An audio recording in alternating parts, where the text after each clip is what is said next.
Yeah. You doing, Ocean? Hey, I'm good. How are you tonight? I'm okay. I'm getting ready to go in, but I wanted to say hi to you. Yeah, You got that letter. I did. So tell me your reaction to that. Oh, a lot of people in the building are angry Yeah. because they're not doing it for us. It's a bunch of BS. It's just PR Political stunt? yeah, it's a political stunt. I mean, they moved Perk into our building, okay, and didn't ask anybody if we had any problems with that. And, my personal thing is, I don't know if I agree with all the yanking and everything, but here's the thing. We got homeless vets on our streets downtown that need places to live, that need drug addiction, alcohol addiction treatment. They need all this. So why are we helping people who aren't even U.S. citizens? That's my whole point. Help our own, close our borders, and fix our country first before we try to fix the rest of the world. That's all I'm saying. But on this Reach story, so they're suing. They're trying to get them to stop using munitions or tear gas or they're suing DHS to stop that. DHS and ICE, yes. But so to back up a bit, whenever the residents sued this city to enforce the noise ordinance, did Reach support that or no? No, they did. They weren't even a part of it. They didn't care. Did y'all reach out to management for help with the noise? Yes, we did, and they didn't care. They didn't give a crap. They said it wasn't in their perspective. It wasn't in their, scope.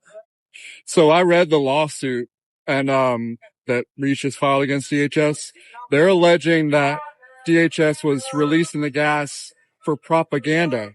No. For right-wing journalists to come and film it. No. That's BS. That's BS. They were releasing the gas because these idiots down here cut the power cables to their gate. They're boarded up for a reason because they busted out all their windows. They've spit on the officers. They brought down a guillotine down to the ICE facility. No, I'm sorry. You flip them off all the time. You wave little hands in their face. You call them names, tell them to jump off the building and kill themselves. You can only put up with so much. And then they're just trying to do their job. Let vehicles come in and let vehicles leave. And these guys are just complete idiots. Complete idiots. So what do you think is behind Reach doing that? Like you say, it's a political stunt, but what do they want? I really believe the head CEO of Reach is for the protesters and is against Trump. So it's just pure politics. It's politics. I fully believe it. We weren't given any, it's like I've been complaining for the last week because, well, it's been cleaned out now, but they had a 20-gallon propane tank and a heater next to the building down here by the Reach office. And all of their food and their grill and everything else. If I smoke within 10 feet of that building and I live there, then I can get written up. I can get in trouble.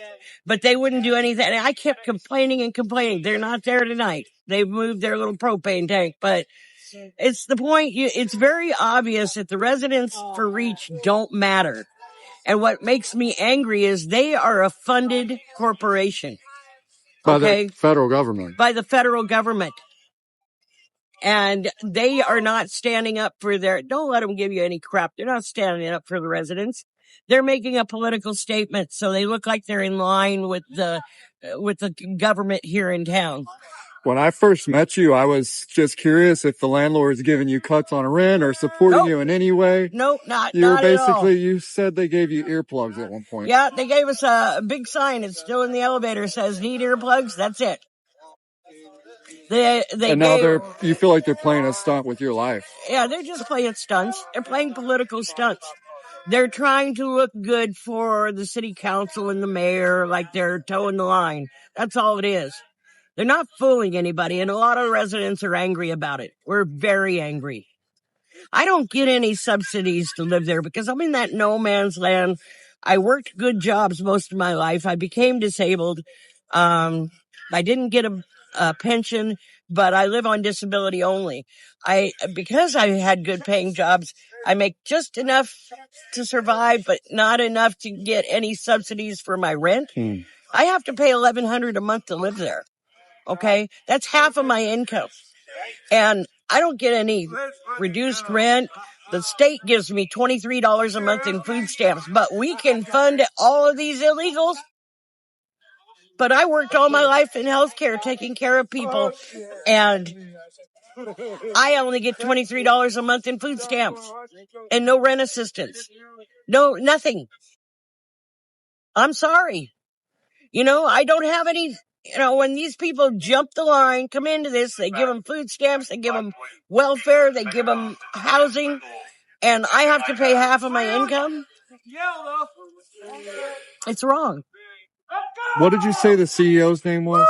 I don't remember what the CEO of Reach was, but I can just Google that real quick. Yeah, we can Google it. What is the CEO of Reach Properties in Portland, Oregon? We'll find out just in a minute. Tell me in a minute. Come on, you stupid thing. As soon as it pops up. So how are you feeling lately? The CEO of Reach Community Development in Portland, Oregon is Margaret Salazar. Margaret Salazar. She became the CEO in late 2023 Okay, cool. and leaded their mission. So how are you feeling though? The only time I feel safe to come outside is when you guys are Bravo! Hi, honey. How you doing, girls? Hi. How are you? See you too. Yeah. We'll go interrupt your interview. See, this makes me happy when they show up. It's the only time I'm ever feel safe out here. Yeah. Even now. You feel comfortable when there's a crowd that's not in black bloc. It's not in black bloc or under the age of 24. And most of these people down here are under the age of 24 or they're the women are the worst. What do you think that is? Why are they acting out something or? I think it's boredom.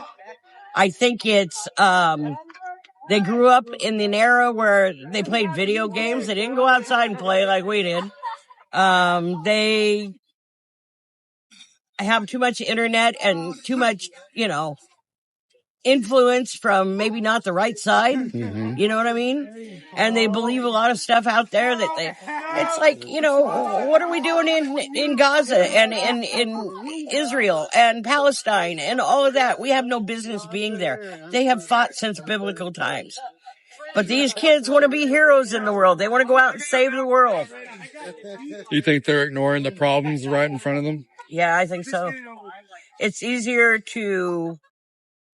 is easier to focus on something other than yourself or your own problems. And a lot of these kids grew up in one-parent households. A lot of them did. And I firmly believe that that's what's wrong with the world today. They're latchkey kids. Worse than we were. But, there's no motivation they want everything given to them. I used to call them the finger hut kids. Because even if you were poor, you could order all this crap off a finger hut, spoil your kids, and pay it off over time at exorbitant prices. But these kids got everything they wanted. And now that they're adults, they realize they have to work for it and they don't want to. They really don't. So, Cindy, we're almost at the end of 2025. Like, this has been quite a year for you. This has been, a really tumultuous year for me. I have been a year at this apartment since last November. So it's been a year.